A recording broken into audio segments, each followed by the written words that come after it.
ওনাকে মরহুমকে যখন রাখা হয় শহীদ প্রেসিডেন্ট জিয়াউর রহমান সাহেবের সাথে যখন কবরে রাখা হয়, ওনাকে দেখে আমি আমি কোনো আমার ভাষা হারিয়ে ফেলেছি যে আমি কোন ভাষায় আপনাকে কিভাবে বলবো।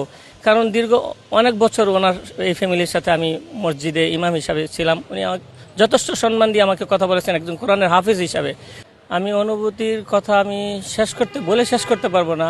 আমি ওনাকে, উনি যখন অসুস্থ হয়ে এবার করে লাস্টে যায়, তো আমি আল্লাহর কাছে শুকরিয়া, আমি ওনাকে সালাম দিতে পারছি। উনি সুস্থ অবস্থায় আমার সালামটা গ্রহণ করেছেন, ওয়ালাইকুম সালাম বলেছে।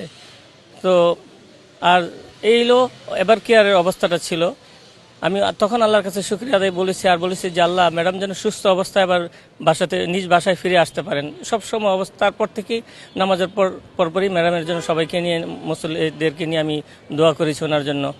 তো শুধু ওনার জন্য আমাদের বাংলাদেশের মুসল্লিদেরকে নিয়েই না, যেখানে আমি নামাজ পড়াই অফিসে, চেয়ারপারসনের অফিসে, মক্কা মদিনায় প্রতিনিয়ত আমি সবাইয়ের কাছে আমি দোয়া চেয়েছি ওনার জন্য। তো সবাই ওনার জন্য দোয়া করেছে। ওনারা মানে বাংলাদেশের ওনাকে যারা চিনে, এমন এমন মানুষ আমাকে বলেছে যে ভাই আজকে রোজা রেখেছি, আজকে সদকা করেছি, আমার বাসায় ছিল মুরগি ছিল, ওগুলো দান করেছি। আমি ওনার অনুভূতি শেষ করতে পারবো না বলে ভাই। আর সর্বশেষ যেটা আপনি দেখেছেন যে ওনাকে মরহুমকে যখন রাখা হয় শহীদ প্রেসিডেন্ট জিয়াউর রহমান সাহেবের সাথে যখন কবরে রাখা হয়, ওনাকে দেখে আমি কোনো আমার ভাষা হারিয়ে ফেলেছি যে আমি কোন ভাষায় আপনাকে কিভাবে বলবো।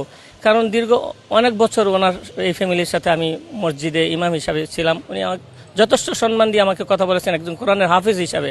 উনি কখনো আমাকে তুমি বলে কথা বলে নেই, কোরআনকে ইজ্জত করে সবসময় উনি আমাকে আপনি বলে কথা বলেছেন। তো এই দৃশ্যগুলো আমার মনে পড়েছে। আমি যে চিৎকার করে কান্না করব, তখন আমার বুকটা ফেটে যায়, আমি কান্না করতে পারি নাই।